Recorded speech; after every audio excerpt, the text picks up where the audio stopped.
இப்ப நம்ம போன வாரம் பார்த்தது உள்ளான மனுஷன் அனுதினமும் புதுப்பிக்கப்பட வேண்டிய அவசியத்தில் இருக்கு. இந்த வாரம் அந்த உள்ளான மனுஷன் உள்ள போராட்டம், அந்த உள்ளான மனுஷனுக்கு என்ன நடக்குதுன்னு பாத்தீங்கன்னா, ரெண்டு குணங்கள், உனக்கும் எனக்கும் எல்லா மனிதர்களுக்கும் ரெண்டு விதமான குணங்கள், ரெண்டு விதமான மனிதர்கள் உள்ளே இருக்கிறார்கள், ரெண்டு விதமான மிருகம் உள்ளே இருக்கிறது. ஒன்று அன்பை வெளிப்படுத்துகிற மிருகம், ஒன்று கோபத்தையும் பொறாமையும் பெருமையும் ஈகோவையும் பிரஸ்டீஜையும் வெளிப்படுத்துகிற மிருகம். ரெண்டுமே எப்போ வெளிப்படும் என்றால், நம்முடைய மனுஷிகத்துல நம்முடைய வாழ்க்கையில ரெண்டு விதமான காரியம், ஒன்னு மாம்சம், இன்னொன்னு ஆவி. சோ உள்ளான மனுஷன்ல இருந்து நீங்க பாத்தீங்கன்னா, உள்ளான மனுஷன் நாளுக்கு நாள் புதிதாக்கப்படுறான். அவனுடைய போராட்டம் என்ன பாத்தீங்கன்னா, உள்ளான மனுஷன், நான் உங்களுக்கு தெளிவா சொன்னேன், மாம்சம் மண்ணானது மண்ணுக்கு திரும்பும், ஆவி அவருடையது அவரிடத்திற்கு திரும்பும். ஆத்துமா, நீங்கள் என்ன செய்ய விருப்பப்படுகிறீர்களோ, நீங்கள் என்ன செய்ய நினைக்கிறீர்களோ அதை செய்ய விடாமல் மாம்சம் தடுத்து கொண்டிருக்கிறது. எல்லா ஆசீர்வாதத்துக்கும் நம்ம சொந்தக்காரரா மாற வேண்டும் என்றால்,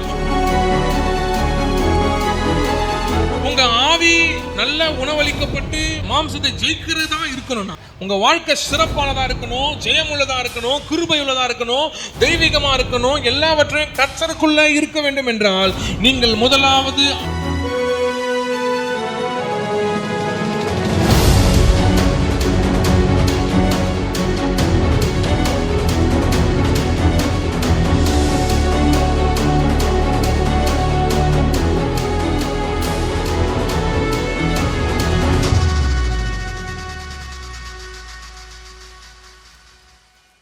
தாத்தா ஒருத்தர் இருந்தாராம். அந்த தாத்தா எல்லா சூழ்நிலையிலும் நல்லா எப்பவுமே அமைதியா, எப்படி ஒரு ஸ்டடி மைண்டோடு எது நடந்தாலும் அதை அவ்வளோ அழகா ஹேண்டில் பண்ணாராம். அல்லேலூயா. அது அந்த காரியம் அவரை எவ்வளவு தூரம் பாதிச்சாலும் அது அவ்வளோ மெச்சூரிட்டியோட அவ்வளோ அழகா ஹேண்டில் பண்ணி ஒவ்வொரு காரியத்தையும் சால்வ் பண்றத அவருடைய பேரன் பார்த்துட்டே வந்திருக்கிறான். யாரு? அவரோட பேரன் பார்த்துட்டே வந்திருக்கான். எப்படி நம்ம தாத்தா இவ்வளவு ஸ்டடியா இருக்கிறாரு? அவருக்கு பிபி இருக்கு, சுகர் இருக்கு, எதுவெல்லாம் இருக்கலாம். இந்த மேட்ரு, இந்த காரியங்கள், இந்த கதையெல்லாம் அவரை போய் தாக்கினா அவர் பலவீனம் அடையணுமே, அவர் துக்கம் அடையணுமே, அவர் கலங்கி போய் நிற்கணுமே. ஆனால் எப்பொழுதும் நல்ல பொலிவோடு இருக்கிறாரு. தாத்தா கிட்ட போய் ரகசியத்தை கேட்போன்னு பேரன் போறான். யார் போறா? பேர போய் கேட்கறான். தாத்தா, தாத்தா எப்படி நீங்க இவ்வளவு ஸ்டடியா இருக்கிறீங்க? எல்லாத்தையும் சரிபட ஹேண்டில் பண்றீங்களே, எவ்வளவோ தீமையான காரியங்கள் வருகிறது, நீங்க நினைச்சா இந்த காரியத்தை இப்படி செய்யலாம், ஆனா எல்லாத்தையும் எல்லாரோட நன்மைக்காகவே செய்றீங்களே, எப்படி அப்படின்னு கேட்கும்போது தாத்தா அவருக்கு சொல்றாராம். தாத்தா அவனுக்கு சொல்றாராம், அதாவது ரெண்டு விதமான மனுஷன் நம்முடைய மனித ஜீவியத்துக்குள்ள ரெண்டு விதமான மனுஷன் இருக்கிறான். ரெண்டு விதமான மிருக குணம் நம்முடைய மனிதருக்குள்ள இருக்கு. ரெண்டு விதமான குணம், ஒன்னு நல்ல குணம், இன்னொன்னு கெட்ட குணம். அல்லேலூயா. ரெண்டு விதமான காரியம், ரெண்டு விதமான மனுஷன் உள்ளே இருக்கிறான். அந்த ரெண்டு விதமான மனுஷன், ஒரு மனுஷன் கோபம், பொறாமை, பெருமை, ஈகோ இதெல்லாம் உடையவனா இருக்கிறான். இன்னொரு மனுஷன் அன்பு, பொறுமை, நீடிய சாந்தம், அப்படியே கர்த்தருக்குள்ள இருக்கிற அந்த எல்லா காரியத்தையும் உடையவனா இருக்கான். ரெண்டு மனுஷன் எங்க இருக்கிறான்? உள்ளதா இருக்கிறான். அல்லேலூயா. ரெண்டு மனுஷனும் நமக்குள்ளதான் இருக்கிறான். என்னென்ன குணம்? கோபம், பெருமை, பொறாமை, எரிச்சல், தேவையில்லாத காரியங்கள், இந்த உலகத்தை சார்ந்த எல்லா குணமும் உள்ளே இருக்கிறான். அது கூடவே அன்பு, பொறுமை, நீடிய சாந்தம், எதெல்லாம் ஆவின் கனிகளோ அது எல்லாமும் அதுவும் உள்ளதான் இருக்குது. அல்லேலூயா. ரெண்டும் எங்கதான் இருக்குது? ரெண்டும் எங்கதான் இருக்குது? அது எங்க இருக்குது பாஸ்டர்? அப்படி கிடையாது. ரெண்டும் மூஞ்ச பார்த்து யாரையும் கணக்கு. அல்லேலூயா. ஒருத்தர் முறைப்பா இருக்கிறாருன்னு அவர் முறைத்தவரா இருக்கிறாரே அவர் கோபக்காரர் என்று நினைக்காதே. சாந்தமா இருக்கிறவர்களை அமைதியான ஆள் என்றும். அல்லேலூயா. நிறைய உதாரணங்களை என்னாலே சொல்ல முடியும். அல்லேலூயா. அமைதியெல்லாம் அமைதி அல்ல, சாந்தமெல்லாம் சாந்தம் அல்ல, கோபமெல்லாம் கோபம் அல்ல. அப்போ அந்த பேரன் கேட்கிறான், என்னதான் தாத்தா எப்படிதான் நீங்க இதை சமாளிக்கிறீங்கம்மா? பேரா, எனக்கு ரெண்டு குணங்கள், உனக்கும் எனக்கும் எல்லா மனிதர்களுக்கும் ரெண்டு விதமான குணங்கள், ரெண்டு விதமான மனிதர்கள் உள்ளே இருக்கிறார்கள், ரெண்டு விதமான மிருகம் உள்ளே இருக்கிறது. ஒன்று அன்பை வெளிப்படுத்துகிற மிருகம், ஒன்று கோபத்தையும் மற்ற பொறாமையும் பெருமையும் ஈகோவையும் பிரஸ்டீஜையும் வெளிப்படுத்துகிற மிருகம். ரெண்டுமே எப்போ வெளிப்படும் என்றால், நீ எதற்கு தீனி போடுகிறாயோ, நீ கோபத்துக்கு தீனி போட்டால் கோபம் வெளிப்படும், அன்புக்கு தீனி போட்டால் அன்பு வெளிப்படும். நீ எதற்கு தீனி போடுகிறாயோ, நீ where you are feeding, எந்த மிருகத்திற்கு நீ ஃபீட் பண்றியோ, எந்த மிருகத்துக்கு நீ உணவளிக்கிறையோ, அந்த மிருகம் தான் உன்னிலிருந்து வெளிப்படும். ரெண்டு விதமான போராட்டம் ஒரு மனுஷனுக்குள்ள இருந்துட்டே இருக்கும். செய்யலாமா வேணாமா, இது வேணுமா வேணாமா, இது இருக்கட்டுமா இது இல்லையா, ரெண்டு விதமான குணம் இருந்துகிட்டே இருக்கும். ஹல்லேலூயா. ஒருத்தர் அடிபட்டு விழுந்துட்டாங்கன்னா, இப்போ இந்த ஆம்புலன்ஸை கூப்பிடலாமா வேணாமா? கூப்பிட்டா அவர் பொழைச்சிப்பாரு, கூப்பிடாம போனோம்னா நம்ம பாட்டு போயிடுவோம், என்ன ஆச்சுன்னு தெரியாது. ஒருவேளை கூப்பிட்டு போலீஸ் வந்து நம்மளை கேட்டு நம்மள மேல ஏதாவது பிரச்சனை வரும், நம்ம பாட்டு போயிடுவோன்னு உள்ளுக்குள்ள ஒரு போராட்டம் ஓடும். திடீர்னு ஒரு 50 லட்சம் கீழே கிடக்குது, யாருமே சுத்தி இல்லைங்க. ஒரு மனசு சொல்லும் எத்துக்கோ, இன்னொரு மனசு சொல்லும் எங்கேயாவது கேமரால மாட்டணும் நம்ம வாழ்க்கை பட்டுக்கோ. எல்லாவற்றிற்கும் ரெண்டு விதமான மிருகம் உள்ள இருந்து இயங்குங்க. அதுதான் வேதம் சொல்லுது. கலாத்தியர் 5ஆம் அதிகாரம் 17வது வசனத்துல வாசிங்க. ஹல்லேலூயா. இப்ப நம்ம போன வாரம் பார்த்தது உள்ளான மனுஷன் அனுதினமும் புதுப்பிக்கப்பட வேண்டிய அவசியத்தில் இருக்கு. அப்போ சரீர ரீதியா இருக்கிற காரியங்கள் முக்கியமானதல்ல, புறமான காரியங்கள் முக்கியமானதல்ல. புறம்பே அழிந்தும் உள்ளான மனுஷன் நாளுக்கு நாள் புதிதாக்கப்பட வேண்டும் என்று போன வாரம் பார்த்தோம். இந்த வாரம் அந்த உள்ளான மனுஷன் உள்ள போராட்டம், அந்த உள்ளான மனுஷனுக்கு என்ன நடக்குதுன்னு பாத்தீங்கன்னா வாசிங்க. மாம்சம் ஆவிக்கு விரோதமாக நம்முடைய மனுஷிகத்துல நம்முடைய வாழ்க்கையில ரெண்டு விதமான காரியம். ஒன்னு மாம்சம், இன்னொன்னு ஆவி. நீங்க அந்த தாத்தா சொன்னது போல நீங்க கெட்ட குணங்களுக்கு தீனிகள் போட்டுக்கொண்டு அதை வளர்க்க தேவையான வார்த்தைகளையும் அதை வளர்க்க தேவையான வீடியோக்களையும் காரியங்களையும் அதை எப்படி செய்யலாம், இது எப்படி பண்ணலாம், அதற்கு தீனி அளித்துக் கொண்டே இருந்தால் உங்களிடமிருந்து தீமையானதுதான் வெளிப்படும். நீங்கள் நன்மையானதை அப்படியே போஷித்து அன்பும் அந்த பொறுமையும் எல்லாவற்றையும் கர்த்தருக்குள்ள எடுத்து போய் ஜெபத்துல வைத்து அதிலே வளர்வீர்கள் என்றால் அது உங்களிடத்திலிருந்து வெளிப்படும். ஒரு காரியம் வரும்போது உங்களிடத்திலிருந்து அன்பு வருகிறதா, இல்லை கோபமோ இல்ல பெருமையோ பொறாமையோ எது வருகிறது என்று நமக்கு தெரியாது. எது வெளிப்படுகிறதோ அதுதான் நம்ம தீனி போடுகிற காரியம். பக்கத்துல பார்த்து சொல்லுங்க, எது வெளிப்படுகிறதோ அதுதான் நம்ம தீனி போட்டு வளர்க்கிற. ஹல்லேலூயா. ஹல்லேலூயா. ஒரு குழந்தை தெரியாம கோவப்பட்டு வச்சுங்களேன், குழந்தையில இருந்து அதுக்காக எப்ப அமைதியா இருப்பான். ஆனா அவன் கோவப்பட்டான்னு வச்சுக்கேன், அவன் கேட்டுனே இருப்பான், ஓ நான் கோவப்பட்டா வச்சுக்கேன். அப்படியே வருஷம் கோவப்பட்டான். ஒரு 25 வயசுக்கு அப்புறம் நான் கோவப்பட்ட வச்சுக்கோ அப்படின்னு மிருகம் வளர்ந்து உங்களுக்கு எதிராகவே நிற்கும். குழந்தைகளை வளர்க்கும் பொழுது என்ன விதத்துல என்ன தீனிகளை எதற்காக போடுகிறோம் நம்ம பார்க்கணும். வாசிங்க அந்த வசனத்தை. மாம்சம் ஆவிக்கு விரோதமாகவும் ஆவி மாம்சத்துக்கு விரோதமாகவும் ஈச்சிக்கிறது.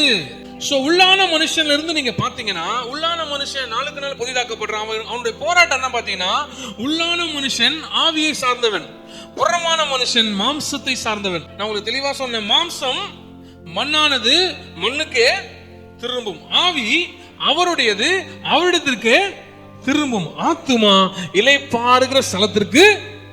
ஹல்லேலூயா. இப்ப யாராவது உங்ககிட்ட வந்து என்னப்பா இந்த வாழ்க்கை 7 ஜென்மம் ஏதாவது ஒரு ஜென்மம் அப்படின்னு என்ன சொல்றீங்க? நமக்கு கிறிஸ்தவர்களுக்கு ஒரே ஜென்மம் தான். இந்த ஜென்மத்திலே நான் படாத ஜென்ம தண்டனைகளை அனுபவித்து வருகிறேன், இன்னொரு ஜென்மம் 7 ஜென்மங்களான்னு கேட்கிற ஆத்மாக்கெல்லாம் உண்டு. அல்லேலூயா. நாம எந்த ஜென்மத்தை குறித்து ஒரே ஒரு தடவை தான் பிறப்போம், ஒரே ஒரு தடவை தான் இறப்போம், மறுபடியும் உயிர் தேர்ந்தனால் அதுக்கோட நமக்கு மரணமே கிடையாது. அப்ப நீங்க இந்துக்களோட போட்டு நீங்க விளையாட்டு கூட வாயில அந்த மாதிரிலாம் எந்த ஜென்மத்துல எப்படி தெரியல, போன ஜென்மத்துல எந்த எப்படி அப்படின்னு நம்ம சொல்லக்கூடாது. தேவனிடத்தில் ஆவி திரும்பும், மண்ணானது மண்ணுக்கு திரும்பும், ஆத்துமா இளைப்பாறும். இப்போ வாழ்கிற நாட்களிலே மாம்சத்துக்கும் ஆவிக்கும் போராட்டம் உண்டு. ஆசிங்க, அந்த மாம்சம் ஆவிக்கு விரோதமாகவும் ஆவி மாம்சத்துக்கு விரோதமாகவும் இச்சிக்கிறது. ஒரு பெரிய போராட்டம் ஆவிக்கும் மாம்சத்துக்கும் ஒவ்வொரு நாளும் நடந்து கொண்டிருக்கிறது. இந்த உள்ளான மனுஷனுக்கு ஆவியும் புறமான மனுஷனுக்கு மாம்சமும் போராடி கொண்டிருக்கிறது. ஹல்லேலூயா. ரெண்டும் மாத்தி மாத்தி விரோதமாக இச்சிக்கிறது. நீங்கள் செய்ய வேண்டும் என்றிருக்கிறவைகளை செய்யாதபடிக்கு இவைகள் ஒன்றுக்கு ஒன்று விரோதமாயிருக்கிறது. நீங்கள் என்ன செய்ய விருப்பப்படுகிறீர்களோ, நீங்கள் என்ன செய்ய நினைக்கிறீர்களோ அதை செய்ய விடாமல் மாம்சம் தடுத்து கொண்டிருக்கிறது. ஆவி நான் நாளுக்கு நாள் புதிதாக்கப்பட வேண்டும். நான் புதிதாக்கப்பட அபிஷேகத்துக்குள் நிறைய பரலோகம் என்னை ஆசீர்வதிக்க நான் இன்று காலை 4 மணி அளவில் எழுந்து தேவ சமூகத்தில் உட்கார வேண்டும் என்று சொல்லும். அதிகாலை தேடுகிறவன் கண்டடைவான் என்று வார்த்தை சொல்லுகிறபடினாலே உள்ளான மனுஷன் சொல்லுவான், நீ காலையில கர்த்தரை தேடுகிறவனாய் மாறு மகனே.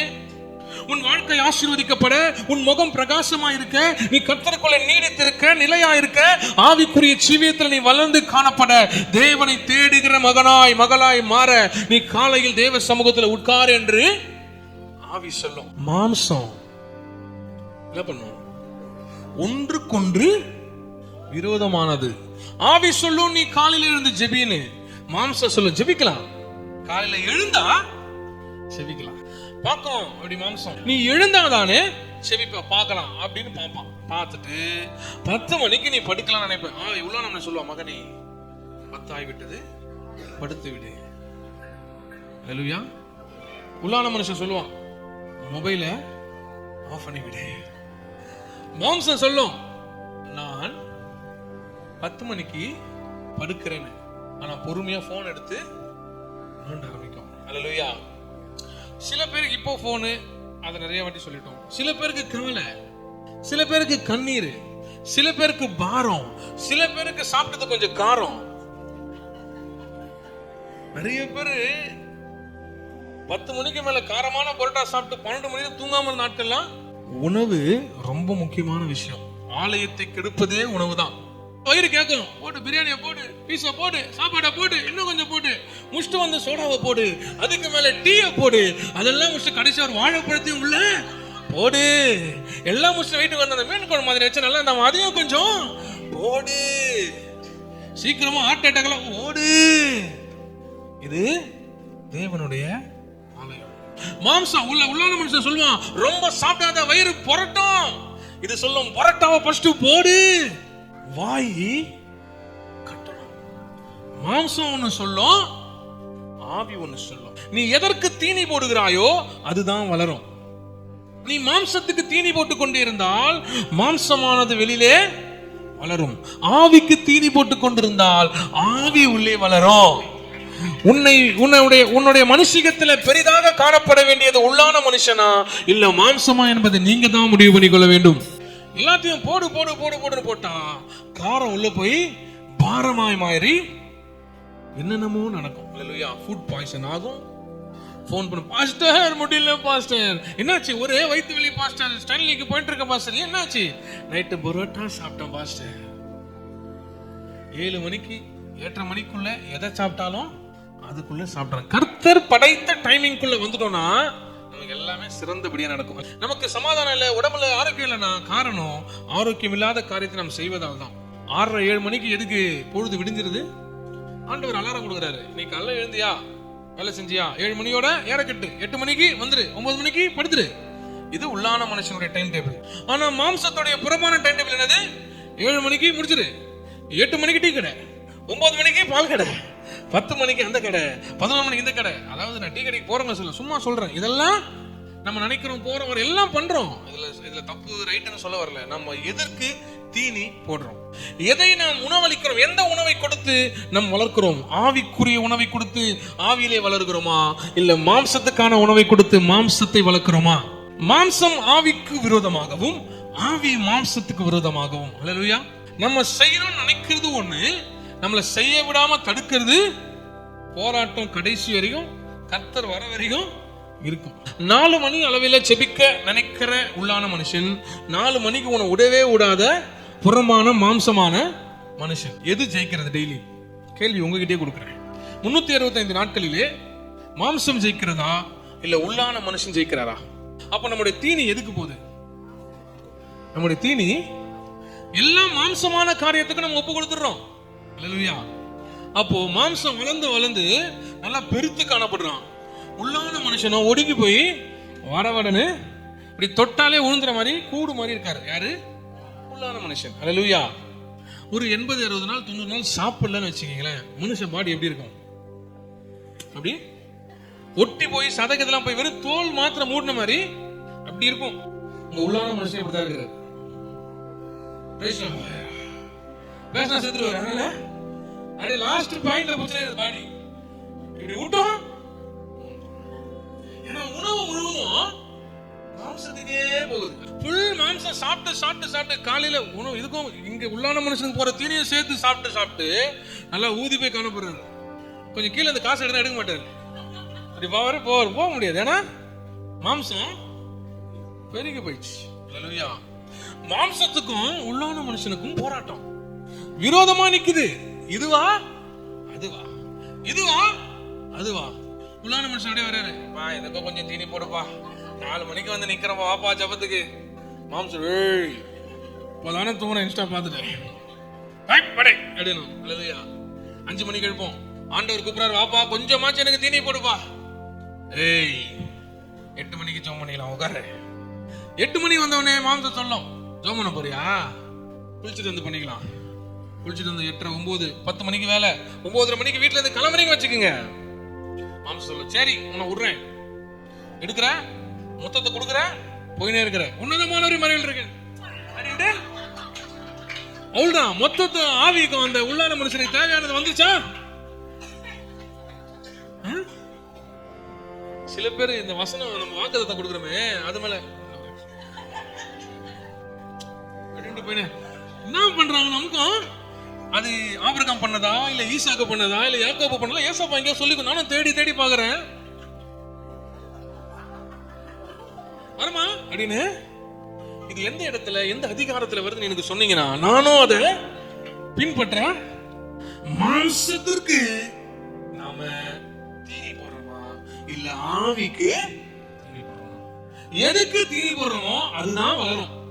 அல்லேலூயா. எதுக்கு தீனி போடுறோமோ அதுதான் வளரும். ஆண்டவர் சொல்றார், உள்ளான மனுஷன் உற்சாகமா இருந்தானா வாழ்க்கை முழுதும் நீங்க உற்சாகமா இருப்பீங்க. உள்ளான மனுஷனுக்கு சோறு போடாம சோகமா வச்சிருந்தீங்கன்னா உங்க வாழ்க்கை சோகமா தான் இருக்கும். அல்லேலூயா. அல்லேலூயா. நீ எவ்வளவு தான் தங்க பஸ்பம் சாப்பிட்டு உடம்ப வளர்த்தாலும் அது பாடி ஆனதுக்கு அப்புறம் கிட்ட கூட எவனும் வரமாட்டான்.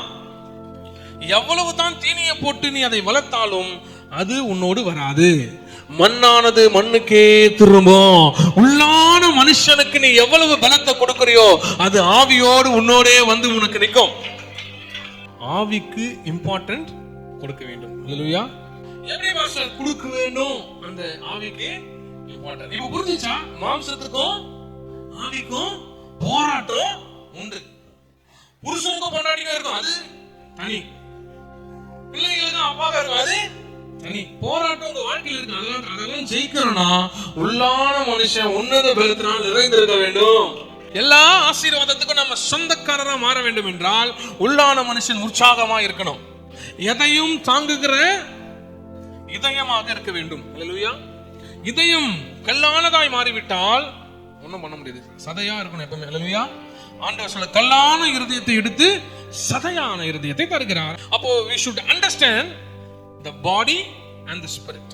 மாம்சம் flesh, இங்க spirit ஆவி. ரெண்டுத்துக்கும் வித்தியாசம் உண்டு, ரெண்டுத்துக்கும் போராட்டமும் உண்டு. நான் காலையில எழுந்து 8 மணிக்கு சபைக்கு போலான்னு நினைச்சிருவோம். மாம்சம் நினைக்கும் 6 மணி சர்வீஸ் நினைக்கும், 8 மணி சர்வீஸுக்கு நினைக்காது. அல்லேலூயா. ஆவி எப்படியாவது நம்ம கிளம்பி 8 மணிக்கு நிக்கணும்னு நினைச்சிரும். ஆனா மாம்சம் என்ன பண்ணும்? விட்டா தானே போவேன்னு சொல்லி உன்னை 7:45 வரைக்கும் தூங்க வைக்கும். அல்லேலூயா. அப்போ மாம்சத்தை மேற்கொள்ள வேண்டும் என்றால் ஆவியில் வருகிற காரியத்தை நாம் செய்து மாம்சத்தை மேற்கொண்டு ஆவியிலே உணவளித்து ஆவியிலே வளர வேண்டும் என்றால் நம்ம செய்ய வேண்டிய காரியம் நிறைய உண்டு. வாசிங்க கலாத்தியர் அதே அதிகாரம் 16வது வசனம். ஆவி கேட்டபடி நடங்கள். walk in the spirit. அல்லேலூயா. உங்க ஆவி நல்ல உணவளிக்கப்பட்டு மாம்சத்திற்கு மேல மாம்சத்தை ஜெயிக்கிறதா இருக்கணும்னா நீங்கள் முதலாவது ஆவியில் நடக்கிறவர்களா இருக்க வேண்டும். you should walk in the spirit. ஆவியில நடக்கிறவர்களாய் நம்ம இருந்தோம்னா ஆவி உள்ளான மனுஷன் மாம்சத்தை மேற்கொள்வான். ஒருவேளை நீங்க மாம்சத்துல நடக்கிறவர்களாக இருப்பீர்களானால் ஆவியை உங்களால மேற்கொள்ள முடியாது. உங்க வாழ்க்கை சிறப்பானதா இருக்கணும், ஜெயமுள்ளதா இருக்கணும், கிருபை உள்ளதா இருக்கணும், தெய்வீகமா இருக்கணும், எல்லாவற்றையும் கர்த்தருக்குள்ள இருக்க வேண்டும் என்றால் நீங்கள் முதலாவது ஆவியில் நடக்கிறவர்களாக இருக்க வேண்டும். வாசிங்க தொடர்ந்து. if you wanted to beat the flesh, நீங்கள் மாம்சத்தை ஜெயிக்க வேண்டும் என்றால், நீங்கள் மாம்சத்தை மேற்கொள்ள வேண்டும் என்றால் ஆவியில் நடக்கிறவர்களாக இருக்க வேண்டும். மாம்சத்துக்கும் ஆவிக்கும் போராட்டம். அப்போ ஆவியில ஒருவன் வின் பண்ணி ஆவியில அவன் சிறப்பட்டு ஆவியில நற்சாட்சி பெற வேண்டும் என்றால் அவன் எப்படி இருக்கணும்? தேவனுடைய ஆவிக்கேற்றபடி, அல்லேலூயா, பரிசுத்த ஆவிக்கேற்றபடி we should walk in the spirit. ஏனா ஆவியில நாம் நடந்தால்தான் மாம்சத்தை நாம், அந்த வசனம் வாசிங்க, பின்னும் நான் சொல்லுகிறது என்னவென்றால் ஆவிக்கேற்றபடி நடந்து கொள்ளுங்கள், அப்பொழுது மாம்ச இச்சை, அல்லேலூயா, you desires of your heart. வசனம் உள்ள போகலனா உன்னுடைய ஆவி பலப்படாது. ஆவி பலப்படலனா உள்ளான மனுஷன் எப்படி ஆயிடுவான்? டிபி நோயாளி மாதிரி ஆயிடுவான்.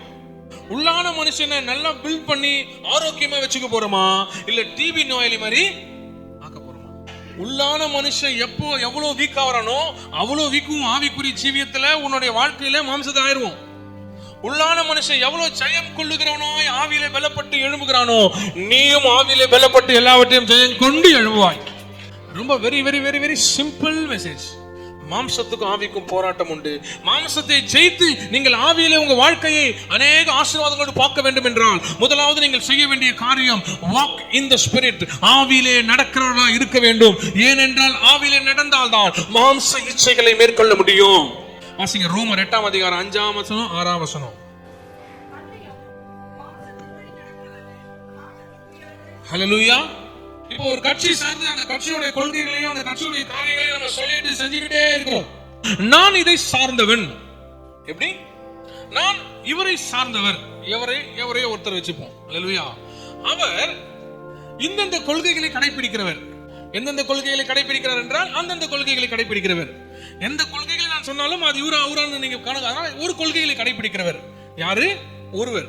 அந்த ஒரு கொள்கைகளை கடைபிடிக்கிற ஒருவர் இடத்துல அந்த கட்சியில இருக்கிற நானு இங்க வெளியில வந்துட்டு நான் என் தலைவன் அவர்தான், என்னுடைய கொள்கை அவர்தான், அவர் சொன்னதை தான் செய்வேன் என்று சொல்லிட்டு இங்க கொள்கைக்கு மாறா இன்னொரு தலைவன் சொல்றதை போயிட்டு சொல்லுங்க கேட்போம் உங்களது செய்வோம்னு சொல்லி சொன்னா நம்ம என்ன பண்றோம்? அந்த கட்சிக்கு துரோகம் பண்றோம். ஏற்றுக்கொண்டது ஒரு கொள்கையை, ஆனால் செய்வது தினமும் நான் தண்ணீர் காலையில 1 கிளாஸ் குடிப்பேன் என்று சொல்லுது அந்த கட்சி. சும்மா ஒரு எக்ஸாம்பிள் சொல்றேன். ஆனா 1 கிளாஸ் தண்ணி குடிக்காம நீ தண்ணியே குடிக்காம 1 கிளாஸ் பாலையோ இல்ல வேலையோ குடிச்சனா அது கட்சிக்கு விரோதமான. ஏன்னா கட்சி நீ சொல்ற 1 கிளாஸ் கண்டிப்பா குடிக்கிறேன், நீ குடிக்கிறது இல்ல, வேற எதையோ குடிக்கிறேன். நான் சும்மா விளையாட்டு சொன்னேன் தண்ணிங்க பாலுன்னு, ஆனா நீங்க என்னென்னமோ சூப்பர் காரியங்கள் எல்லாம் குடிக்கிறீங்க. ஏன் அப்படி சொல்ல வரேன்னா இங்க ஒண்ணு நம்ம செலக்ட் பண்றோம் ஒரு கொள்கையை, ஆனா செய்வது இன்னொன்று என்றால் இந்த கொள்கைகளை சொல்லி நீ ஆட்களை சேர்க்காமல் இந்த கொள்கைகளை சொல்லி ஆட்களை சேர்த்தால் இந்த கட்சியாகவே இருந்தாலும் இந்த கட்சிக்கு தான் பலம் சேர்த்துக் கொண்டு இருக்கிறாய். அப்ப நான் ஆவிக்குரிய மனுஷன், கிறிஸ்தவனா இருக்கிறேன், ஆவிக்குரிய ஜீவியத்தில் நடக்கிறேன், ஆவிக்குரிய கனிகள் எல்லாம் எனக்கு சொந்தம், வரங்கள் எல்லாம் எனக்கு இருக்குது என்று சொல்லி ஆவியிலே நடவாமல் மாம்சத்திலே நடந்து கொண்டிருப்பாய். ஆனால் நீ கொள்கைக்கு விரோதமான செயல்களை செய்கிறாய் என்று அதுதான் வசனம் சொல்லுது. அன்றியும் மாம்சத்தின்படி உன் கொள்கையின்படி வேத வசனத்தின்படி நீ நடக்காம மாம்சத்தின்படி நடக்கிறவர்கள் மாம்சத்துக்குரியவைகளை சிந்திக்கிறார்கள்.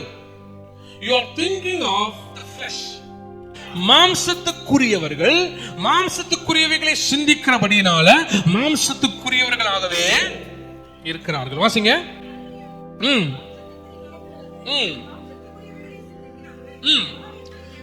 ஆவியின்படி நடக்கிறவர்கள் ஆவிக்குரியவைகளை சிந்திக்கிறார்கள். ஹல்லேலூயா. If you are thinking of flesh, மாம்சத்துக்குரியவைகளை நீ சிந்தித்துக் கொண்டே இருப்பாயானால் மாம்சம் உனக்குள்ளே வேரூன்றி வளரும். ஆவிக்குரிய ரீதியாய் நீ சிந்திப்பாயானால் ஆவிக்குரியவைகள் உனக்குள்ளே வேரூன்றி வளரும். Which is more important? எது ரொம்ப இம்பார்ட்டன்ட்? புல்ல வர வைக்கிறது ரொம்ப இம்பார்ட்டன்டா, நெல்ல வர வைக்கிறது ரொம்ப இம்பார்ட்டன்டா? நெல்லு தான் நம்ம ஆடு மாடுக்கு தான் புல்லு தேவை, நமக்கு நெல்லு தேவை. இல்லையா? நாம நெல்லை விளைவிக்க வேண்டிய காரியங்களை தான் செய்யறமே தவிர புல்லு ரொம்ப தண்ணியோ புல்லு பாவம் பிடிக்க போட்டா வலிக்க வலியோ தண்ணி ஊத்துன்னு. இல்லையா? சொல்றது புரியுதா? அப்போ மாம்சத்துக்கும் ஆவிக்கும் போராட்டம் உண்டு. அப்போ மாம்சத்தின்படி நடவாமல் ஆவியின்படி நடந்தால் மாம்சத்தை ஜெயிக்கிற காரியம் நமக்குள்ள வரும். இப்போ மாம்சத்துக்குரியவைகளை சிந்திக்கிறவர்கள் மாம்சத்துக்குரியவர்களாக இருக்கிறாங்க. அல்லேலூயா. எதெல்லாம் மாம்சம்னு ஒரு பெரிய வசனம் இருக்காது, பின்னாடி நம்ம பார்ப்போம். ஆனா நீங்க மாம்சத்தை சிந்திப்பீர்களானால் நீங்க மாம்சத்துக்குரியவர்களா, ஆவியை சிந்திப்பீர்களானால் ஆவிக்குரியவர்களா இருப்பீர்கள். அல்லேலூயா. வாசிங்க. ஏன் பாஸ்டர் நாங்க மாம்சத்தை சிந்திக்கணும், ஏன் ஆவியை சிந்திக்கணும்? மாம்ச சிந்தை மரணம், ஆவியின் சிந்தையோ ஜீவன். வாழ்க்கையில சமாதானம் இல்ல பாஸ்டர். ஏன் நான் நடப்பணமா இருக்கிறேன்னு கேள்விப்பட்டிருக்கீங்களா? சொல்லுவாங்களே, என்னது உயிர் மட்டும் தான் இருக்குது பாஸ்டர், நான் ஒரு நடப்பணமா இந்த உலகத்துல நடந்து கொண்டிருக்கேன். அது ஆண்டவர் படைப்புல பைபிள் எங்கேயுமே அது மாதிரி நானும் பார்க்கல. பணம் பார்த்திருக்கிறேன், நடக்கிறத பார்த்திருக்கேன், நடப்பணமா பார்த்தது இல்ல. ஏன்னா உள்ளான மனுஷனை சோர்வாகிட்டு தூங்க வச்சுட்டு நீ இருந்தனா நடப்பணமா தான். உள்ளான மனுஷன் பலத்துல நிறைந்து ஆவிலே நிறைந்து உற்சாகமா இருப்பானால் நீ பிணமாக இருந்தாலும் எழுந்து நடப்பாய், நீ ஓடினாலும் களைப்புடையாய், நடந்தாலும் சோர்வுடையாய். ஆவி பலமுள்ளதா இருந்துச்சுன்னா இதெல்லாம் நடக்கும். மரித்தாலும் பிழைப்பாய்னு சொல்லியிருக்காரு. எப்படி பிழைக்க முடியும்? மரித்தா மரிப்ப, மாம்சத்துல மரிப்ப, உன் ஆவி ஒரு நாள் மரிச்சு போகாது. ஏன்னா ஆவி ஜீவனும் சமாதானமும். ஐயோ மாம்சம் மாம்சம் இல்லைன்னா பாஸ்டர், மாம்சம் மரணம், ஆவி ஜீவனும் சமாதானமோ. என் வாழ்க்கையில சமாதானம் இல்லை பாஸ்டர், உயிரோட்டமே இல்ல.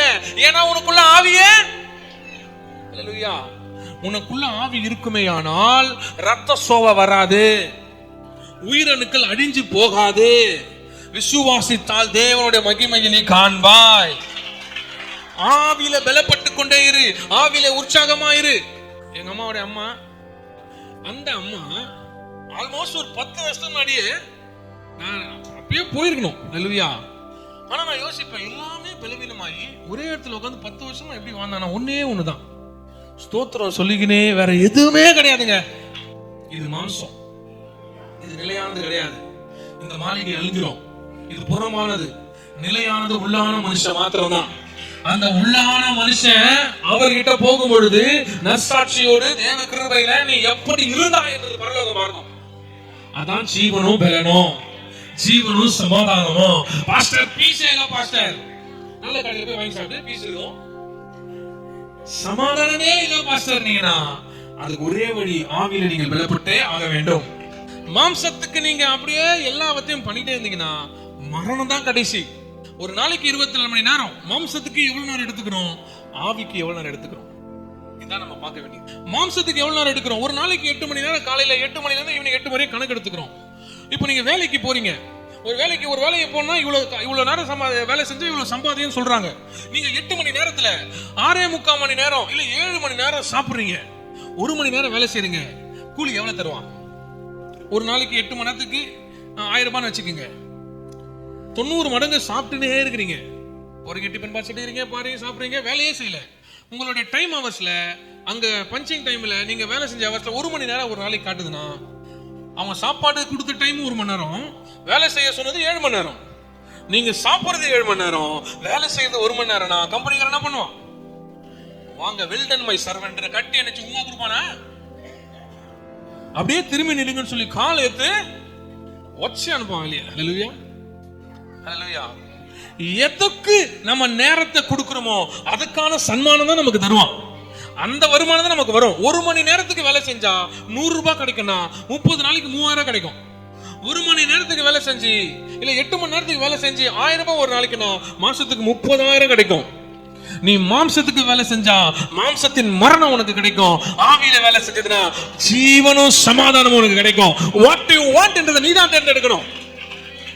என்ன வேணும் என்பதை நாம் தான் தேர்ந்தெடுக்க வேண்டும். வாசிங்க எசேக்கியேல் 36வது அதிகாரம் 27வது வசனம். உங்கள் உள்ளத்திலே ஹல்லேலூயா, அவர் உங்க மாம்சத்தை நான் ரெடி பண்ணி தருகிறேன், உன் கண்கள் நல்லா பார்க்கப்படும், நீ நன்றா நடப்பான்னு சொல்ல ஆண்டவர் சொல்றாரு. உங்க உள்ளத்துல I will put my spirit within you. உங்களை ஆவியில இருந்தீங்கன்னா கட்டளைகளை நடப்பீங்க. ஹல்லேலூயா, ஹல்லேலூயா. சோ ஆவிக்கும் மாம்சத்துக்கும் உள்ள போராட்டத்திலே ஆவி ஜெயிக்க வேண்டும் என்றால் நீங்கள் செய்ய வேண்டியது ஆவியின்படி நடக்கிறவர்களாக இருக்க வேண்டும். ஆவியின்படி நடக்கிறவர்கள் கட்டளைகளில் நடப்பார்கள். கனெக்டிங் அழகா அந்த பாயிண்ட்ஸ் புரிஞ்சுக்கீங்க. ஒருத்தங்க ஆவியில நடக்கிறவனா அது எப்படி தெரியும்னா, அது கட்டளைகள். தேவனுடைய வார்த்தையில நடக்கிறவர்கள் தான் ஆவியின்படி நடக்கிறவர்கள். துன்மார்க்கருடைய ஆலோசனையில் நடவாமலும், பாவிகளுடைய வழியில் நில்லாமலும், பரியாசக்காரர் உட்கார இடத்தில் உட்காராமலும், இது தேவனுடைய கட்டளை. இதன்படி நடப்பீர்களானால் நீங்கள் ஆவியின்படி நடக்கிறவர்கள். இதன்படி நடக்காமல் துன்மார்க்கன ஆலோசனையில் நடந்தும் பாவிகளுடைய வழியில் என்னாலும் நின்னும், அல்லேலூயா, கர்த்தருடைய வேதத்தை ஒரு நாளும் படிக்காமல் இருந்தீங்கன்னா நீங்க யாரு? மாம்சம். அப்போ நீங்க கட்டளையை மீறி நடக்கிறவங்க, கட்டளைக்கு உட்பட்டு நடக்கிறவர்கள் அல்ல. அப்போ நீங்க மாம்சத்தை வின் பண்ணி ஆவியிலே உள்ளான மனுஷனுடைய ஆசீர்வாதத்தை பெற்றுக்கொண்டு தேவனுக்கு பிரியமான வாழ்க்கை வாழ வேண்டும் என்றால் you should walk in the spirit. ஆவியின்படி நடக்கிறவர்களாக இருக்க வேண்டும். அவர் உள்ளத்துக்குள்ளே ஆவியை வைத்து அவருடைய கட்டளைகளிலே நடக்கும்படி செய்வார். அப்போ பேதுரு மாம்சத்துல இருக்கிறான். ஆண்டவர் போயிட்டாரு. யார் போயிட்டா? ஆண்டவர் போயிட்டாரு. ஆண்டவர் சொல்றார், நீ என்னை 3 தடவை மறுதலிப்பாய். இவன் சொல்றான், ஆண்டவரே நோவே, நான் எப்படி உங்களை மறுதலிப்பேன்? உங்க கூடவே இருந்தவன், நீங்க சொன்னதெல்லாம் செஞ்சவன், பார்த்தவன், கேட்டவன், எல்லாவற்றையும் நான் உங்களுக்காக செய்வேன். ஆவிலிருந்து சொல்றேன், நான் உங்களை மறுதலிக்க மாட்டேன். அப்ப ஆண்டவர் சொல்றாரு, இல்ல நீ என்ன மறுதலிப்ப? அப்ப அவங்க கிட்ட வந்து, நீ தானே அது? ஐயோ, அவரு யாருன்னு எனக்கு தெரியாதுங்க. உன்னை அங்க அந்த கூட்டத்துல பார்த்த மாதிரி இருக்கே, சேச்சா நான் இல்ல அப்படின்னு அவர் மூஞ்ச அப்படியே மாத்துறாரு. மறு வச்சு மாறு வேஷத்துல வர மாதிரி, நான் இல்ல அது முக்காட போட்டுன்னு போயிடுறாரு. திரும்பி வருவாங்க, நீ தானே அது? ஏய் நான் தான் அது அப்படின்னு சொல்ல மாட்டேன். அது நான் இல்ல, அது 3 தடவை மறுதலிச்சிட்டான். ஆனா சொல்றான், ஆண்டவரே நானா நீங்க செஞ்ச அற்புதம், நீங்க கூப்பிட்ட உடனே நடந்து கடல்ல வந்த ஆண்டவரே. எதுல வந்த? கடல்ல வந்த ஆண்டவரே. நாளா அவ்வளவு சீக்கிரம் மறுதலிக்க மாட்டேன். ஆண்டவரே நான் எப்படி உங்களை விட்டு விலைக்கு போவேன்? அந்நிய பாஷையுடைய ஓட்டுங்க நினைச்சீங்களேன், அவ்வளவு 1/2 hour பேசுவேன் ஆண்டவரே. அவ்வளவு நேரம் 1/2 hour பேசுவேன். ஒரு மீட்டிங் கூட தவற மாட்டான் ஆண்டவரே. தவறவே அவ்வளோ பக்காவான ஒரு விசுவாசி நான். ஆண்டவர் சொல்ற, ஆவியில நீ சொல்ற, மாம்சத்தை ஜெயிக்கிறியான்னு பார்க்கலான்னு கேக்குறாங்க. அக்கா காலையில தெரியாம வச்சுட்டாங்க, வந்திருக்கா ஞாயிற்றுக்கிழமையாமா? ஆமாக்கா, போ இனி வைக்காத, இந்த வாட்டி நானு வந்துடுறேன். நான் ஒரு நாள் கூட சர்ச்சுக்கு மிஸ்ஸே பண்ண மாட்டேன் பாஸ்டர். 52 வாரமா வந்து கண்ணு மாதிரி நிப்பேன். எப்படி நிப்பேன்? துப்பாக்கிகள் கொண்டு வருமான்னு தெரியல, ஆனா கண்ணு மாதிரி நிப்பேன். ஆனா எங்க எப்படி சறுக்கும்னு நமக்கு தெரியாது. அல்லேலூயா. சறுக்கள் இருக்கும், பிரச்சனைகள் இருக்கும், மாம்சத்துல போராட்டம் வரும், அதை மேற்கொள்ளணும். சபை இருக்கு, இங்க கணவன் மனைவி சனிக்கிழமை வெள்ளிக்கிழமை வேலைக்கிழமை வச்சுக்கிறீங்களோ, சபை என்னங்க பண்ணுச்சு? நீ போற இந்த வாரம் சபைக்கு வரமாட்டேன் பாக்குறியா? ஓ நீங்க 2 பேரும் அடிச்சுக்கிறீங்க, கட்டு போட்டுக்கங்க. சபை என்னங்க? அல்லேலூயா. பா எனக்கு அதை வாங்கி கொடுப்பா. ஏன்பா? ஆமா எவ்வளவுப்பா? அது 8000 ரூபாய்ப்பா. ஐயோ பல்லெல்லாம் உடைச்சிடும், போறேன், அதெல்லாம் வாங்கி கொடுக்க முடியாது. நான் இந்த வாரம் சபைக்கு வர மாட்டேன். ஏண்டா உங்க அப்பா கிட்ட கேக்குறேன், அவர் வாங்கி கொடுக்க. சபைக்கு சபை வேற, உங்க தனிப்பட்ட காரியம் எல்லாத்தையும் சபையில கொண்டு வந்து முடித்தீர்கள் என்றால் ஆண்டவர் உங்களை கூப்பிட்டு ஒரே முடிச்சிருவாரு. அல்லேலூயா. உங்களை எதுக்காக ஏற்படுத்துறாரு? இவர்கள் என் துதியை சொல்லி வருவார். இவர்கள் வாரம் ஃபுல்லா புலம்பி வருவார்கள் சொன்னாரு. இவர்கள் என் கஷ்டத்தை, அவர்கள் கஷ்டத்தை எல்லாம் புலம்பிக் கொண்டே இருப்பார்கள் சொன்னாரு. இவர்கள் என் துதியை ஆராதிப்பதற்காக ஸ்பெஷலா டிசைன் பண்ண கூட்டம் நம்ம கூட்டம். துதிப்பதற்காக கர்த்தரால ஏற்படுத்தப்பட்ட கூட்டம் நம்ம கூட்டம். அவருக்காக நிற்கும்படியாய் அழைக்கப்பட்டவராலே அழைக்கப்பட்ட கூட்டம் நம்ம கூட்டம். அழைக்கப்பட்டவர்கள் அநேகர், தெரிந்து கொள்ளப்பட்டவர்கள் சிலர். called out people.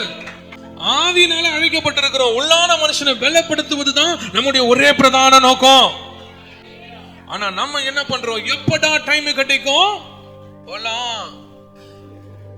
சனிக்கிழமை வெள்ளிக்கிழமை ஃப்ரெண்ட்ஸ் பிளான் பண்ணுவாங்க, எங்கப்பா போறேன், நாங்க அங்க போறோம், ஒரு வேலை போயிட்டு வந்து ஒரு 500 ரூபாய் கிடைக்கும், பரவாயில்ல நானும் வந்துடுறேன், 400 ரூபாய் கூட 100 ரூபாய் எடுத்துக்கிட்ட கமிஷன் அப்படின்னு நம்மளே வாலண்டியர் ஏறி உட்காருவோம். அப்ப உள்ளான மனுஷன் என்ன ஆகும்? ஆவியின் வெளிப்பாடு, உள்ளே இருக்கிற ஆவியின் வெளிப்பாடு மாம்சத்துல வெளிப்பட வேண்டும். போன வாரம் தான் உங்களுக்கு தெளிவா எடுத்தேன்.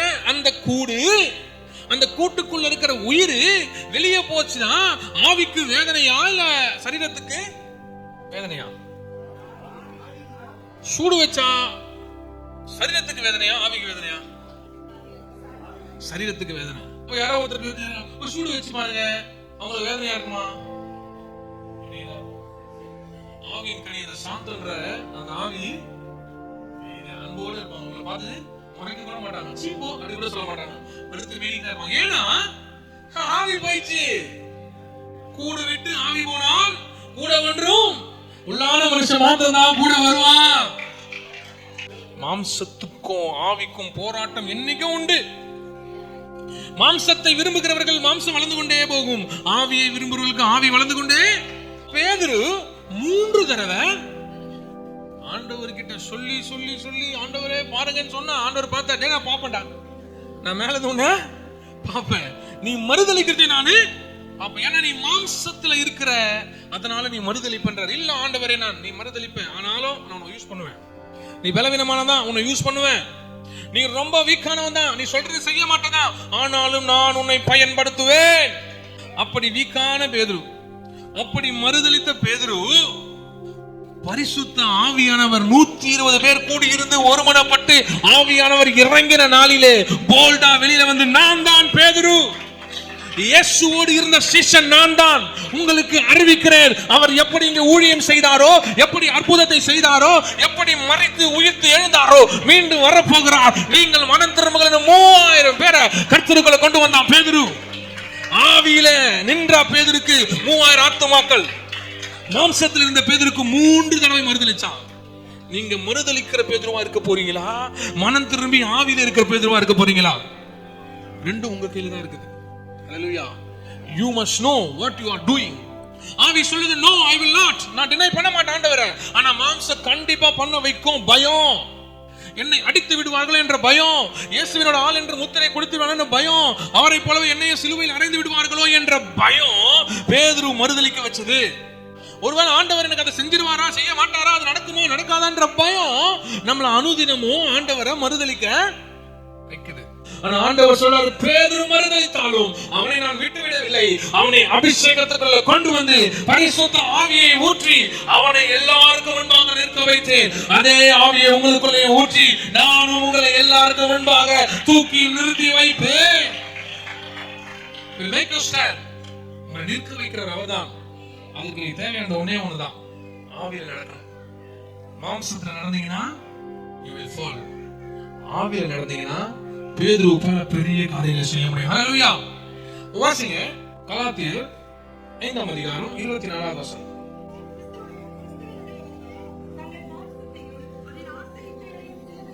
ஹல்லேலூயா. அப்ப நம்ம ஆவியின்படி நடக்கிறவர்களா இருந்தனா அவர் கட்டளைகள்ல நடப்போம். ஆவியில கட்டளைகளில் நடந்தா பேதுரு போல பெரிய காரியத்தை செய்வோம். அப்ப ரெண்டாவது, ரெண்டுத்துக்கும் விரோதமான மாம்சம் ஆவிக்கு விரோதமான காரியங்கள்ல ரெண்டாவது நம்ம பார்க்க வேண்டியது என்னன்னா, வாசிங்க ரோமர் 12:2. ஹல்லேலூயா.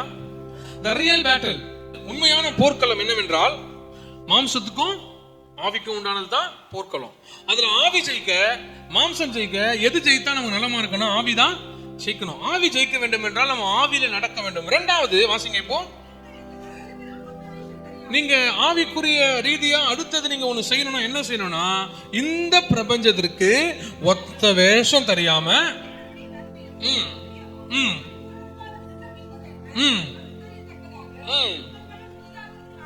ஹல்லேலூயா.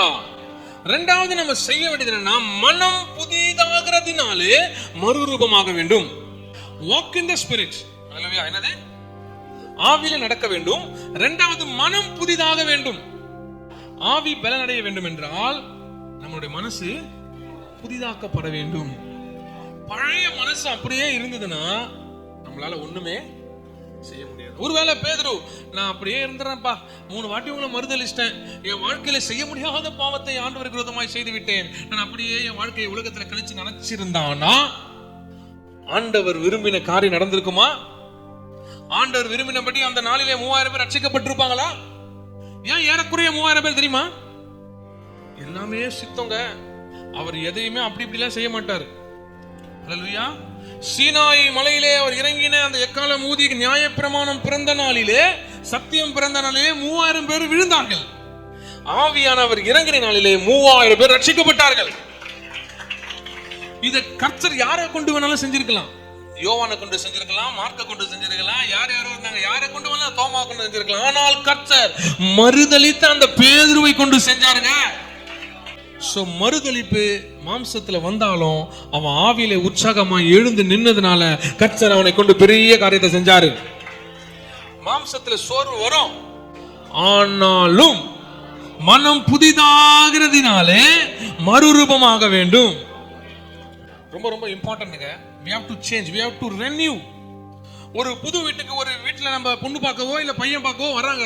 ரொம்ப அழுக்கா வச்சிருக்கோம், அழுக்க முடியாது அப்படியே வச்சிருக்கிறோம், பெட்ஷீட் எல்லாம் துவைக்காம வச்சிருக்கோம், உள்ள பூந்தாலே நல்ல மனமா இருக்குது, அப்படி இருக்கு இப்படி இருக்கு. நல்ல ஒரு வீடை நம்ம அழகா இல்லாம நல்ல ஒரு வீட்டை ஒரு மாதிரி வச்சிருந்தோம்னா, பொண்ணு பார்க்க வரும்பொழுது நம்ம என்ன பண்ணுவோம், அதெல்லாத்தையும் கிளீன் பண்ணி பண்ணுவோமா, இல்ல இன்னும் கொஞ்சம் குப்பையை வாரி கொட்டுவோமா?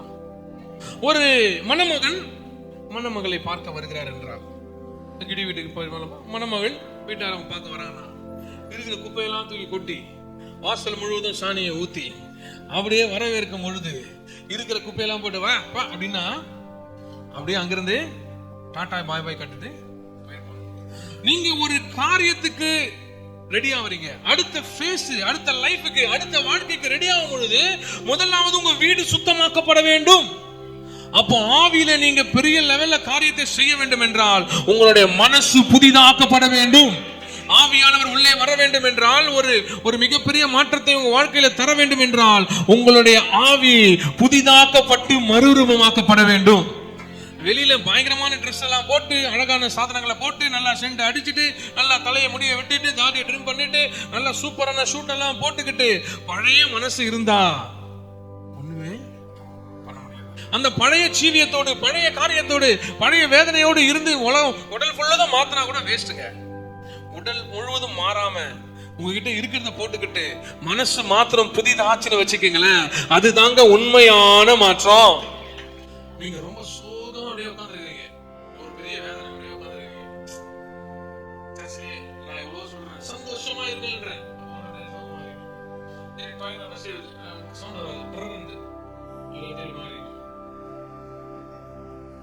75,000 போனஸ் கிரெடிட் வந்துச்சுன்னா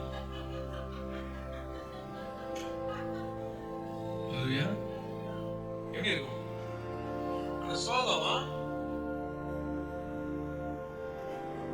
அப்படியே ஏன்னா உள்ளம் சந்தோஷம். இது யாருக்கும் தெரியாத மேட்டர். நீங்க போட்ட அதே ட்ரெஸ் தான், நீங்க போட்ட அதே சோகம் தான், அதே கஷ்டத்தை தான் உட்காந்துருக்கீங்க. ஒரு வேதனை அப்படி வந்தவனே ஒரு முகம் அந்த உள்ள அப்படியே ஒரு மாதிரி கலைக்கு போய் அப்படியே ஸ்டெடியா வந்து நிற்கும்.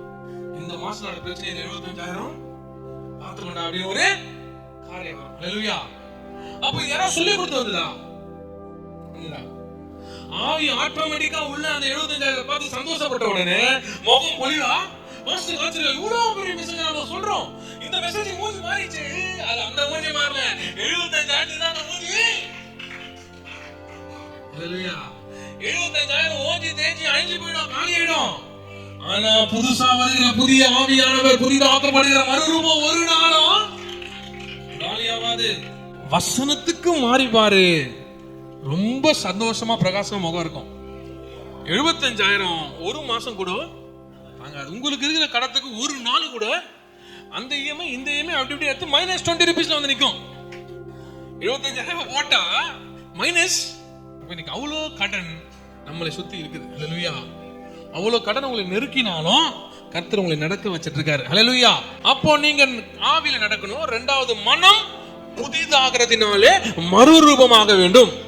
You should renew your mind and spirit. நீங்கள் சிந்தையையும் உங்களோட மனதையும் உங்களோட ஆவியையும் ரெனியூ பண்ணிட்டே இருக்கணும், புதிதாக்கி கொண்டே இருக்கணும். எப்படி புதிதாக்கினா, இந்த உலகத்திற்கு ஏத்த ஒத்த வேஷம் தெரியாமல். அல்லேலூயா. பாஸ்டர், இந்த புதிதாக்குற வரையும் சொன்னீங்களே, அது வரையும் ஓகே பாஸ்டர், அது வரையும்.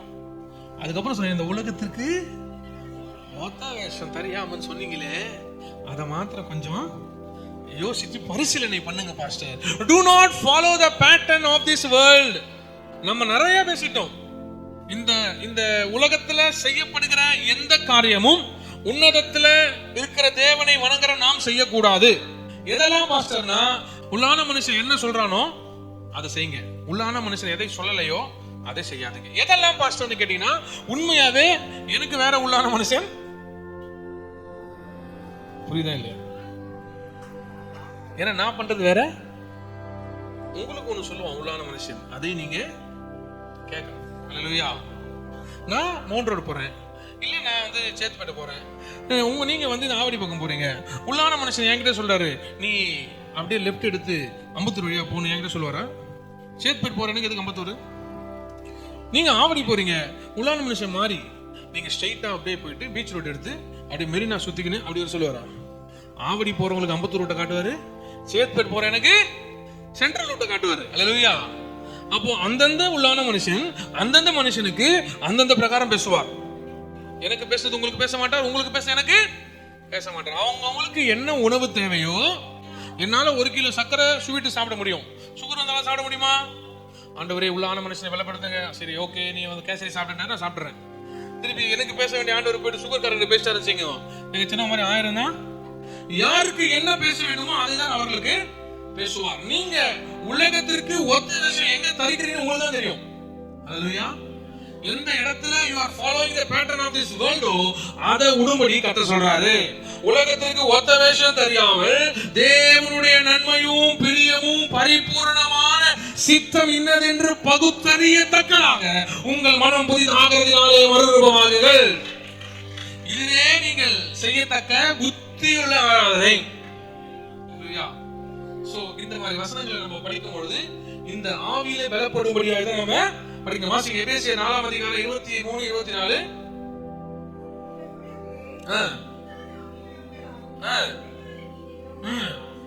ஹல்லேலூயா. உங்க உள்ளத்துல புது ஆவி வந்தாதான் பரிசுத்தமே வரும். வாசிங்க.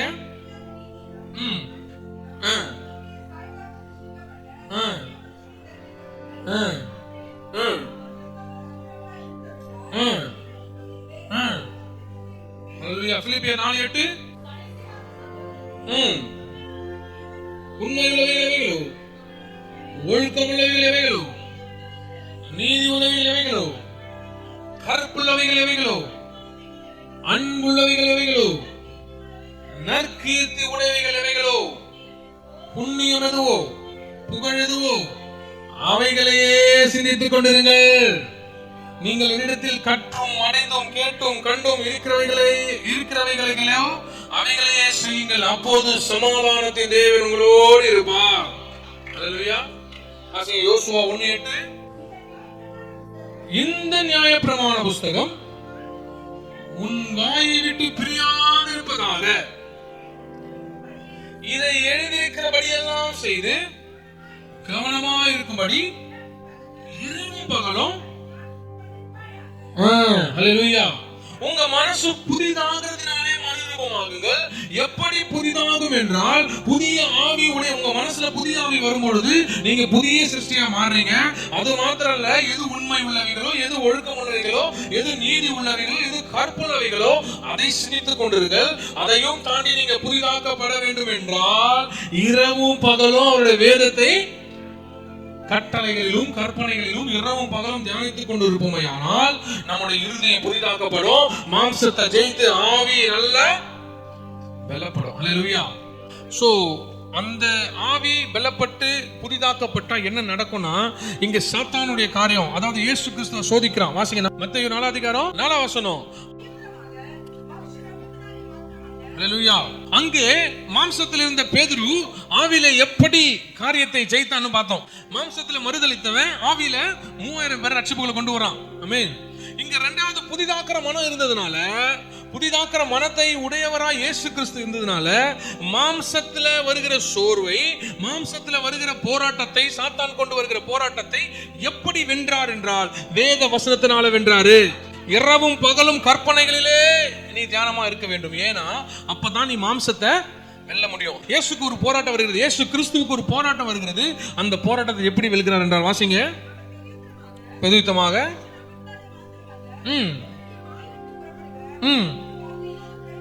அவருக்கு சோர்வை கொடுத்து நீ சாப்பிடுங்க. முதல்ல இதெல்லாம் என்னதான், இதெல்லாம் என்ன, நீங்க முதல்ல மாம்சத்துல நீ சோர்வா இருக்கிறாய். எப்படி சொல்றாரு பிசாசு சொல்றான், மாம்சத்துல நீங்க ரொம்ப வீக் இயேசுவே, நான் இதெல்லாம் இருந்துதான். எப்படி இது எல்லாம் இருந்துதான். ஆண்டவர் சொல்றாரு, மாம்சத்துல கொடுக்கிற உணவு என்ன ஒன்னும் பெரிதளவுல பாதிக்காது. நீ கொடுக்கிற உணவை சாப்பிட்டு நான் பெருசா வாழ்ந்துற போதில்ல. ஆனா அந்த உணவால மாத்திரம் வாசிங்க, மனுஷன் அப்பத்தினால் மாத்திரம் அல்ல, தேவனுடைய வாயிலிருந்து புறப்படுகிற ஒவ்வொரு வார்த்தைகளும் பிழைப்பான். சோ இயேசு கிறிஸ்துக்கு நல்லா தெரியும், மாம்சத்துல போகிற உணவு அது வேஸ்ட். என்னைக்கு அந்த மாம்சம் அழிஞ்சிரும். தேவனிடத்திலிருந்து வருகிற அந்த வார்த்தை என்கிற உணவை உட்கொண்டால் என்றென்றும் நிச்சயத்துல பிழைக்க முடியும். அவ்வளவு பெரிய அர்த்தமுள்ள வார்த்தை. அதை தியானிக்கும் போது எனக்கே புரிஞ்சுது, ஆண்டவர் ஏன் இந்த வார்த்தையை சொல்லி பிசாசை ஜெயித்தார் என்றால், மாம்சத்தை பெருக்கி மாம்சத்தில் இருக்கிற உணவை குறித்து ஏசா எப்படி கூழை குடித்து அந்த சிரேஷ்ட புத்திரத்தை இழந்தானோ, அது போல பிசாசை இப்ப இருக்கிற பசினால, இப்ப இருக்கிற சோர்வுனால, நான் எனக்கு இருக்கிற அபிஷேகத்தை மிகப்பெரிய காரியத்தை செய்ய பிறந்தவனால், மிகப்பெரிய அழைப்பை பெற்றவனால், சிலுவை என்கிற காரியத்தை செய்ய போகிறவனால், இந்த மாம்சத்தில் வருகிற உணவு என்னை ஒன்றும் செய்யாது. தேவனுடைய வாயிலிருந்து புறப்பட்டு வருகிற வார்த்தை என்னை பலப்படுத்தி ஆவியில நிறுத்தும். அதுதான் எனக்கு வேணும்னு போராடி ஜெயித்தார் பிசாச. மூணே வார்த்தையில பிசாச ஓட விட்டார். முதல் வார்த்தை அப்பத்துல தேவனுடைய வார்த்தை. இரண்டாவது 7ஆம் வசனம் வாசிங்க. You should not test the Lord. நீங்க மாம்சத்தை வென் பண்ணி ஆவியில பலப்பட்டு கிறிஸ்துவுக்குள்ள நற்சாட்சியை பெற வேண்டும் என்றால், நற்சாட்சி நீங்கள் பெற வேண்டும் என்றால், நீங்கள் ஒரு நாளும் கிறிஸ்துவை பரீட்சை பாராமல் இருக்கணும். நிறைய நேரம் டெஸ்ட் வைப்போம், எங்கெங்கயோ டெஸ்ட் வைங்க. ஓகே, ஆண்டவருக்கு எதுக்குங்க டெஸ்ட்? 6 நாள் எல்லா வச்சையும் அழகா படைத்து 7ஆம் நாள் ஓய்ந்திருந்து தெளிவா எல்லாத்தையும் பூர்ணமாய் படைத்தவர். அவருக்கே டெஸ்ட் வைப்போம். பண்றாரான்னு பார்க்கலாம், செய்தாரான்னு என்னதான் பண்றாருன்னு பார்க்கலாம். ஏகப்பட்ட டெஸ்ட் வைப்போம். யாருக்கு? ஆண்டவருக்கு. அல்லேலூயா. தயவு செய்து யாருக்கும் ஆண்டவருக்கு டெஸ்ட் வைக்காதீங்க. அவர் டெஸ்ட் வைக்கிற ஆண்டவரே, டெஸ்ட பாக்குறவரும் கிடையாது. அவருக்கு எந்த டெஸ்ட்? 11 வாசிங்க.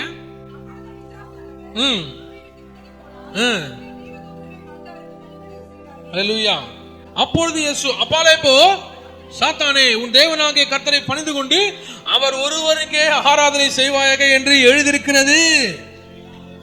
3 விஷயம். பிசாசு ஓடியே போயிட்டான். அப்பொழுது பிசாசானவன் அவரை விட்டு விலகி போனால் உடனே தேவதூதர்கள் வந்து அவருக்கு பணிவிடை செய்தார்கள். முதலாவது சோற காட்டுறான். சோறு எனக்கு வேணாம், மாம்சத்துக்கு தேவையான உணவு எனக்கு வேணாம், நான் உபவாசத்துல இருக்கிற ஆவியின் உணவு எனக்கு போதும், தேவனுடைய வார்த்தை எனக்கு போதும். இரண்டாவது என்ன சொல்றாரு? கர்த்தரை ஒரு நாள் பரீட்சை பாராத, புதிதாக்குற மைண்ட், புதிதாக்குற குணம் இருந்தாதான் இது நடக்கும். மூணாவது சொல்றாரு, அப்பாலே போ சாத்தானே, உன் தேவனாக கர்த்தர் ஒருவரை பணிந்து கொண்டு அவர் ஒருவருக்கே ஆராதனை செய்ய என்று எழுதியிருக்கிறதே என்றார். அல்லேலூயா. அப்போ ஆவியில அவரோட வார்த்தையை உட்கொள்ளணும், பரீட்சை பார்க்க கூடாது. மூணாவது எல்லா சூழ்நிலையும் அவர் ஆராதிக்கிற கத்துக்கொள்ளணும். அந்த ஆராதனைய அங்க பரீட்சை வருது, ஃபர்ஸ்ட் பசி வருது, ஜெயிச்சிடாரு. பரீட்சை வருது, ஜெயிச்சிடாது. மூணாவது இந்த பரீட்சையில என்ன பண்ற, நிறைய நம்ம எங்க தோத்துறோம்னா, இந்த பரீட்சை வந்த உடனே மூணாவது செய்ய வேண்டியதை விட்டுறோம். என்னது? ஆராதனை. உன் பரீட்சையில் ஆராதனை செய். உன் பரீட்சை, உன்னுடைய சோதனை, உன்னுடைய பலன் இல்லாத டைம், உனக்கு எப்பெல்லாம் உனக்கு சோதிப்பு அதிகமா வருகிறதோ அப்பெல்லாம் நீ ஆராதனை செய்து பாரு. பிசாசு விலகி போய் தேவ தூதர்கள் உனக்கு வந்து பணிவிடை செய்வார்கள். கர்த்தர் இந்த வசனங்களோடு உங்களை ஆசீர்வதிப்பார். ஒன்னு என்ன சொன்னேன்? ஆவியில நடக்கணும். இரண்டாவது மனம் புதிதாகிறதுனாலே. ஆவியில் நடந்த பேதுரு பரிசுத்தாவி இறங்கின உடனே 3000 பேர் ரட்சிக்கப்பட்டாங்க. மனம் புதிதாகி 40 நாள் உபவாசத்தை முடித்து வந்த இயேசு கிறிஸ்து பிசாசை ஓட விட்டாரு. இன்னைக்கு நம்ம ஓட விடுறோமா இல்ல ஓடி போறோமா நம்ம கையில தான் இருக்கு.